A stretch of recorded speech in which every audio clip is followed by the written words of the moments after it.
திருப்படல்கள் 37 1-9 முடிய. தீமை செய்வோரை கண்டு மனம் புழுங்காதே, பொல்லாங்கு செய்வாரை கண்டு பொறாமைப்படாதே. ஏனெனில் அவர்கள் புல்லை போல் விரைவில் உலர்ந்து போவர், பசும் பூண்டை போல் வாடி போவர். ஆண்டவரை நம்பு, நலமானதை செய், நாட்டிலேயே குடியிரு, நம்பத்தக்கவராய் வாழ், ஆண்டவரிலேயே மகிழ்ச்சி கொள்.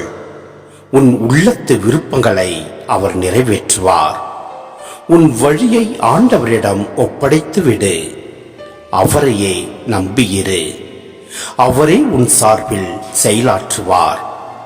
உன் நேர்மையை கதிரொளி போலும், உன் நாணயத்தை நண்பகல் போலும் அவர் விளங்க செய்வார்.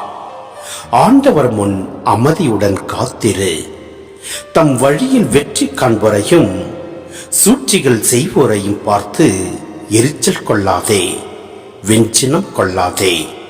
வெகுண்டெழுவதை விட்டுவிடு, எரிச்சல் அடையாதே, அதனால் தீமைதான் விளையும். தீமை செய்வோர் வேறறுக்கப்படுவர், ஆண்டவருக்காக காத்திருப்போரே நிலத்தை உடைமையாக்கிக் கொள்வர்.